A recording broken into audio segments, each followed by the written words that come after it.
নমস্কার বন্ধুরা, আমি এম গার্ডেন পি থেকে প্রদীপ।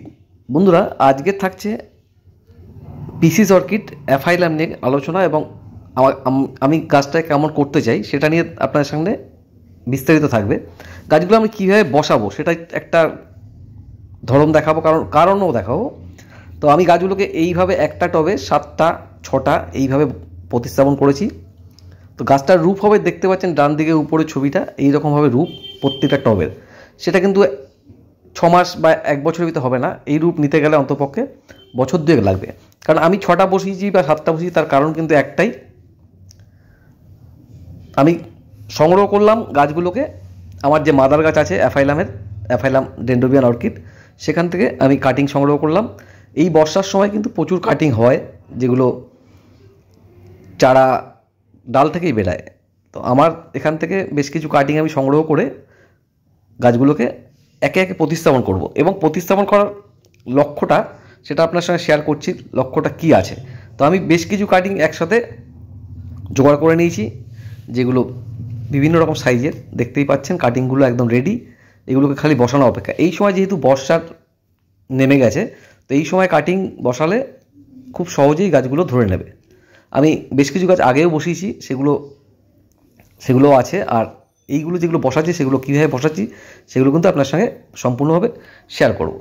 তো পিসিস অর্কিড এমন একটা অর্কিড যেখানটা দাঁড়িয়ে যার সৌন্দর্য বছরে একবার দিলেও সবার থেকে আলাদা হয়। তা আমি এইগুলোকে টবেই বসাবো। কারণ এগুলোকে আমি হ্যাঙ্গিং করব।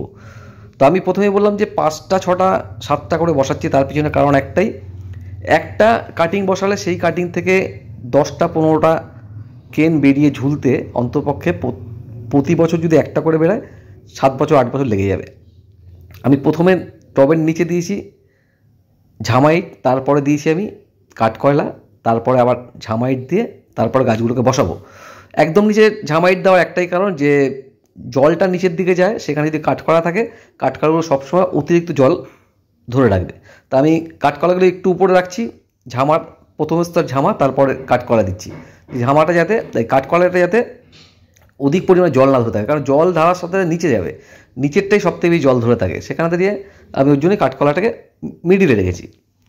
এবার গাছগুলো শুধুমাত্র বসানো এমনটাই না, গাছগুলোর যাতে কোনোভাবে ঢাকা না পড়ে যায় এইটা সতর্ক রাখবেন। জাস্ট বসিয়ে দেবেন, বসিয়ে দিয়ে একটু সাপোর্ট দেবেন।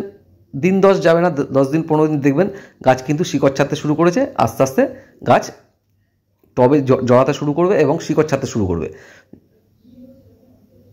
একটা থেকে আরেকটা গ্যাপ ম্যাক্সিমাম 2 ইঞ্চি 2.5 ইঞ্চি করে রাখবো। তো আমি 5 থেকে 6টা কাটিং বসাবো। যেটা বলছিলাম, পিসিস অর্কিড হচ্ছে গিয়ে এমন একটা অর্কিড যেটা সৌন্দর্য অসম্ভব সুন্দর। একবারই ফুটবে বছরে, কিন্তু তাকে আপনাকে সব অর্কিড রেখে ওর দিকে তাকিয়ে থাকতে হবে। আর এই 6-7টা বসানোর পিছনে কারণটা আমি বললাম, যে গাছগুলোকে চাইছি যে একটু ঝোপালো খুব তাড়াতাড়ি করতে। এই 6 থেকে 7টা, কোনোটাতে আমি 8টাতেও বসিয়েছি। এবছর গাছগুলো ধরে গেলে সামনের বছর যে কেনগুলো নতুন করে ছাড়বে, প্রত্যেকটা একটা করে কেন ছাড়বে। একটা করে কেন ছাড়লে আমার 8টা কেন হয়ে যাচ্ছে, আর এখানে 8টা কেন 16টা কেন। তো আমি আশা করছি 2 বছরের ভিতরে গাছটার যে ছবিটা দেখালাম সেই রূপ ধারণ করবে গাছ এইভাবে সিম্পলভাবে। আর এদেরকে এখন এই মুহূর্তে ধরে বৃষ্টির জলে রাখার দরকার নেই, যা ওয়েদার আছে, ময়েশ্চার অনেক বেশি আছে। গাছ বসানোর সময় সবসময় গাছে সুন্দর করে স্নান করিয়ে দেবেন, বেশি করে জল দেবেন। আমি 2 মগ জল দিয়ে ভালো করে জাস্ট রেখে দেবো, কড়া সানলাইট না, যেরকম আলো দরকার অর্কিডের ক্ষেত্রে, এদের ক্ষেত্রেও কিন্তু প্রচুর আলো দরকার। আর দেখতে হবে গাছের কেনগুলো যাতে কোনো রকমের সম্পূর্ণরূপে ঢাকা না পড়ে, সম্পূর্ণরূপে ঢাকা কিন্তু যেন না পড়ে। এই গাছগুলো বেশ কয়েকদিন আগে লাগিয়েছিলাম, দেখুন অলরেডি টবের মাটিতে শিকড় ধরে নিয়েছে। সহজ গাছ, অর্কিড মানে আমার কাছে মনে হয় খুবই সহজ।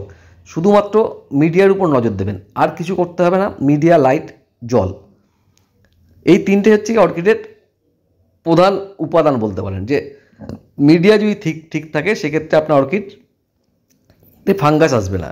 আর অতিরিক্ত যদি জল না দেন, জলটা যদি একটু বুঝে দিতে পারেন, সেক্ষেত্রেও আপনার ফাঙ্গাস আসবে না। আর অতিরিক্ত সানলাইট পড়লে গাছ শুকিয়ে যাওয়ার সম্ভাবনা, এইটা থেকে আমরা বাঁচতে পারবো। এই তিনটে জিনিস মেনটেন করতে হবে যে কোনো অর্কিডের ক্ষেত্রে, তাতে কিন্তু গাছ আপনার অনেক ভালো থাকবে। প্রত্যেকটা গাছে শিকড় ছাড়তে শুরু করে দিয়েছে, তা আগামী দিনে ভালো রেজাল্ট হবে। এগুলো কিন্তু আমি প্রত্যেকটা, যেটা বললাম, হ্যাঙ্গিং করব। তা আমি এইরকম প্রায় 15টা গাছ বসিয়েছি, হ্যাঙ্গিং করব। এবং যে রূপটা চাইছি সেই রূপ যখন হবে, তখন কিন্তু আপনার সঙ্গে আবারও শেয়ার করব, সেটা 6 মাস হোক, 1 বছর হোক, কম করে 2 বছর লাগবে ওই রূপ আনতে গেলে। যেহেতু অর্কিড দীর্ঘমেয়াদী গাছ, তার জন্য আমরা সবসময় অর্কিড গাছ করতে গেলে অজস্র ধৈর্য দরকার। ধৈর্য যদি ধরতে পারেন তাহলে কিন্তু আপনার কাছে অর্কিড হতে বাধ্য, অর্কিড হবেই। ধৈর্য হারিয়ে ফেলে অর্কিড হবে না। একটা সিডলিং কিনে যদি আমরা চাই যে গাছ থেকে ফুল বা তাড়াতাড়ি রেজাল্ট, সেক্ষেত্রে কিন্তু হবে না। গাছটা যতক্ষণ না ম্যাচিউর হবে, ভালো মোটা কেন বেরাবে, ততক্ষণ কিন্তু আপনি ফুলের আশা করবেন না। আর একটু বড় গাছ বসিয়েছি যেগুলো, সেগুলো একটু কেনগুলো আরও তাড়াতাড়ি বেরাবে, কারণ এখানেও 6টা-7টা করে বসিয়েছি এবং বড় বড় কেন বসিয়েছি, এটাতে রেজাল্ট অনেক আগে পাবো।